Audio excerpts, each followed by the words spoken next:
වරදින්නේ ආයෝ ඇද වුණා ආයෙ එහෙම කරන්නේ ළඟ ඉන්න නර්ස්ගේ කපලා හිමින් ළඟට ඇවිල්ලා මොකද තාත්තේ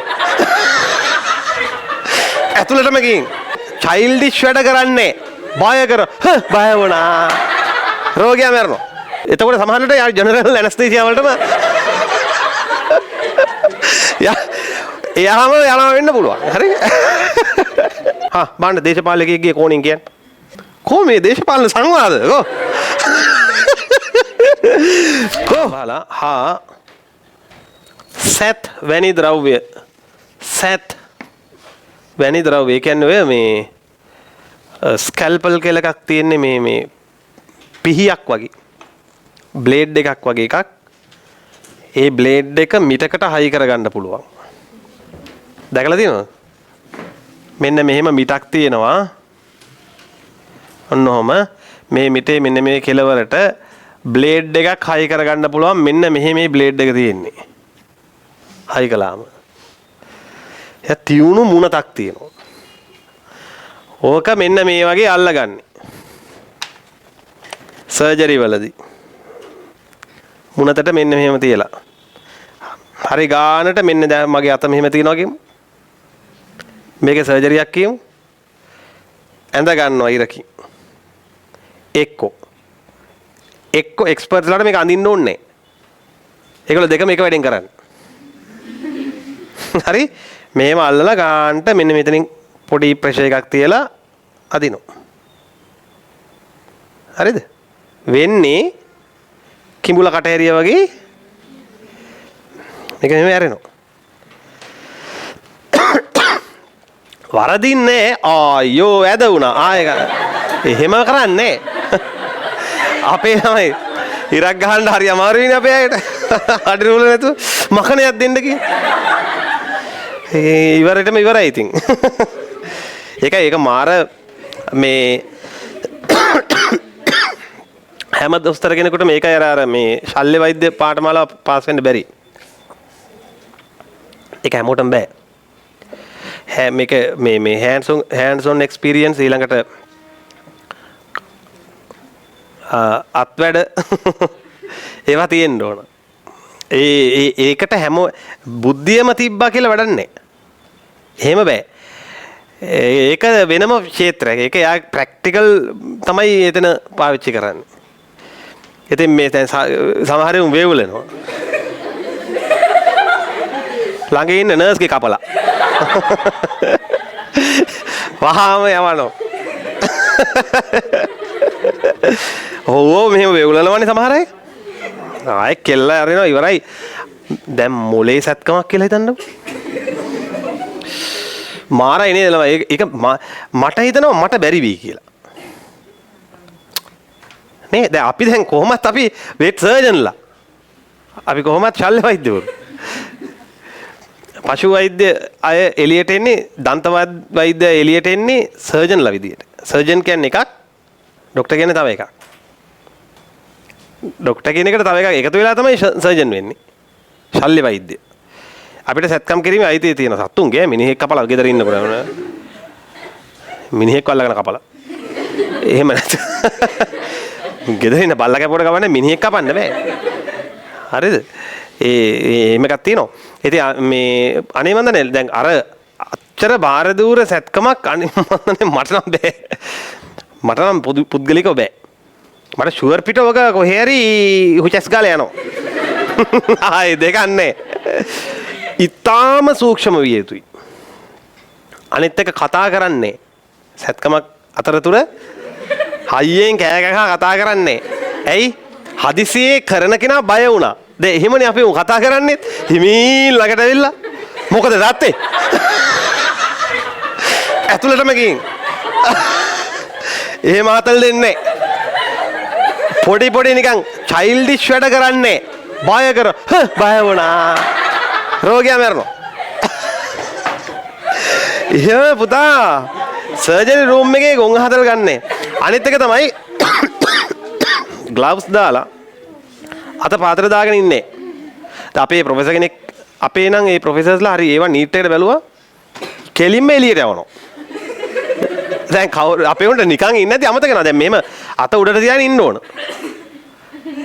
දැකලා නැද්ද ඔයාලා මේ සර්ජරි කරනකොට මේ අත උඩට තියාගෙන ඉන්නේ? හරිද?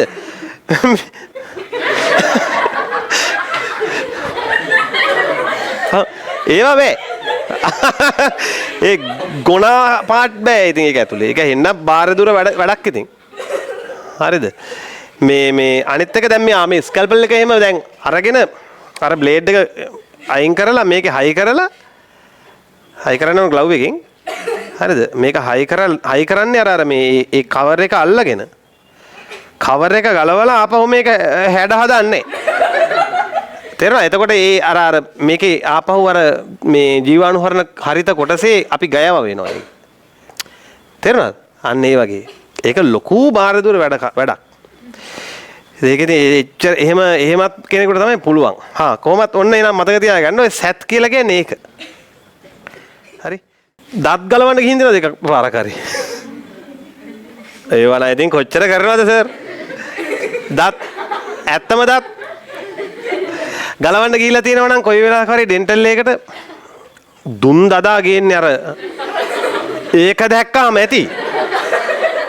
නෑ ඒක නම් හරි මෝඩ වැඩක් නේද?